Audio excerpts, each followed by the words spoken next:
কিভাবে হলো একাদশী দেবীর জন্ম? অনেকেই আমাদের প্রশ্ন করে একাদশী দেবীর বাবা মাকে। নমস্কার, আমি রনি। আজ আমরা জানবো একাদশী দেবীর জন্ম কিভাবে হলো। তো সম্পূর্ণ ভিডিওটি দেখতে থাকুন। এটি হচ্ছে সত্যযুগের কথা। সেই সময় মূর নামে এক ভয়ঙ্কর পরাক্রমশালী দানব ছিল। এই মূর দানব স্বর্গরাজ্য আক্রমণ করে স্বর্গের দেবতাদের পরাজিত করে স্বর্গরাজ্য দখল করে নেয়। স্বর্গ হতে বিতাড়িত হয়ে দেবতারা ভগবান শিবের নিকট গেলেন এবং শিবের কাছে নিজেদের দুঃখের কথা সবিস্তারে বর্ণনা করলেন।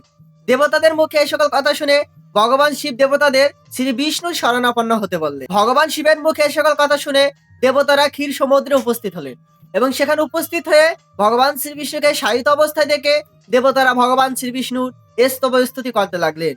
দেবতাদের স্তব স্তুতিতে সন্তুষ্ট হইয়া ভগবান শ্রী বিষ্ণু শয়ন থেকে জাগরিত হলেন।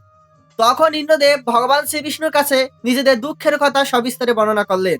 মূল দানবের কথা শুনতেই শ্রী বিষ্ণু রাগান্বিত হলেন এবং এর পরিণামে দেবতা এবং অসুরদের মধ্যে ভয়ঙ্কর যুদ্ধ শুরু হলো।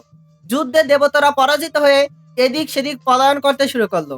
এ দেখে ভগবান শ্রীবিষ্ণু অতি ক্রোধান্বিত হয়ে ভয়ঙ্কর যুদ্ধ শুরু করলেন। এক এক করে সকল অসুরকে বধ করে দিলেন। কেবলমাত্র মূল দানব জীবিত রইল। এবার মূল দানব এবং শ্রীবিষ্ণুর মধ্যে ভয়ঙ্কর যুদ্ধ শুরু হলো। দেবতাদের হিসেবে 1000 বছর যুদ্ধ চললো, কিন্তু ভগবান শ্রীবিষ্ণু মূল দানবকে পরাজিত করতে পারল না। তখন ভগবান শ্রীবিষ্ণু চিন্তান্বিত হয়ে বদ্রিকা আশ্রমে গমন করলেন। সেখানে সিংহাবতী নামে এক গুহা ছিল। সেই গুহায় ভগবান শ্রীবিষ্ণু শয়ন করলো।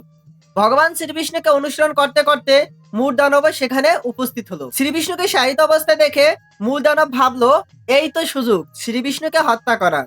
এই ভেবে যেই না শ্রীবিষ্ণুকে হত্যা করার জন্য মূল দানব অগ্রসর হইল, ঠিক তখনই শ্রীবিষ্ণুর দেহ থেকে এক নারী মূর্তির সৃষ্টি হলো।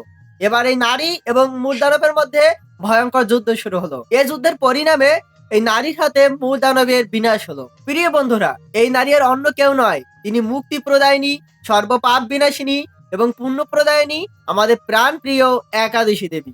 আমরা যাদের থেকে এসেছি তারাই আমাদের পিতামাতা। তাহলে এখন আপনাদের কাছে প্রশ্ন রইল, একাদশী দেবীর পিতামাতাকে অবশ্যই কমেন্ট করে জানান। আজ এ পর্যন্তই। দেখা হচ্ছে পরবর্তী কোনো ভিডিওতে। ততক্ষণ মতো ভালো থাকুন, সুস্থ থাকুন। হরে কৃষ্ণ।